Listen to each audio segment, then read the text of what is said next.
lot of people who are really overweight or even mildly overweight who have sleep apnea have more anxiety because they're not getting rid of CO2. Yeah. Oh, wow. So they're literally suffocating in sleep, and you'll see these people, they're mouth breathers.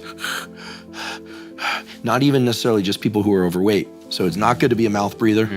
You don't blow off enough CO2, anxiety goes up. You should sleep with like athletic tape on your mouth so you train yourself to breathe through your nose, because apparently it's way better for you. Yeah, I'll do cardio. I do a long run once a week or some long cardio. I do it. I try and not mouth breathe the whole time. Can it also change face shape?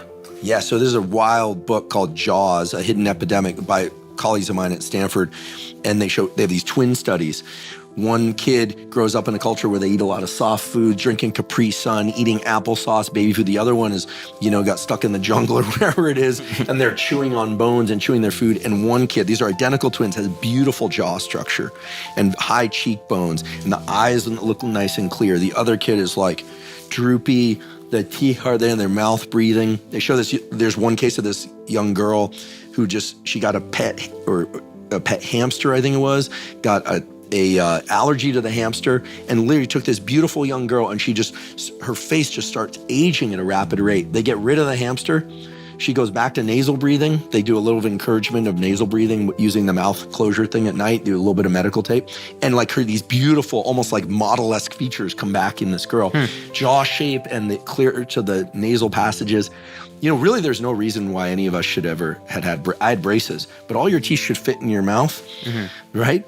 And you should be able to put your tongue on the roof of your mouth with your mouth closed. I can't quite do it. Your palate should be somewhat wide, and so when we see, now there's the Jawzerciser is really big in Hollywood. That and peptides are like taking over. Wait, Jawzerciser? Yeah, they have these like things where like bouncy mouthpiece. Yeah. The only problem is it makes people drool. It's pretty gross, but Those work? Exercise. They definitely work. They change your facial structure. They dilate the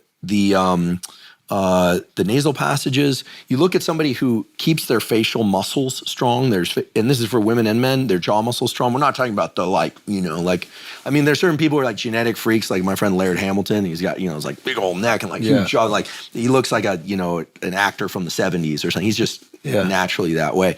But people who care about their facial structure, especially a lot of people are concerned with like, what's going on with my skin? A lot of women and men are like putting all this stuff on to figure out how to get rid of the droopy eyes. It's actually a facial muscle issue, and where they just to do some jaw exercises and focus on not mouth breathing, it completely changes the structure of the face in just 2-3 months. And there's like skincare salons called like Face Gym and other places where they're literally giving your face a workout, and you'll notice that it's like a lymphatic type of massage. It'll change after one session. So I imagine just doing the training.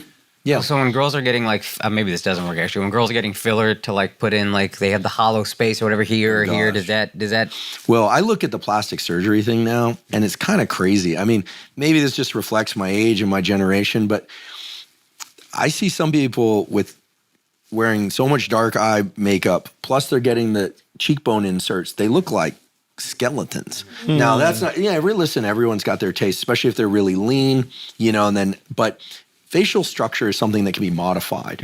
And so chewing hard foods is something we used to do a lot more. All this slurping down of food and calories we know isn't good from the obesity side, but it's also not good from the jaw structure, teeth structure, face structure. And it's all related.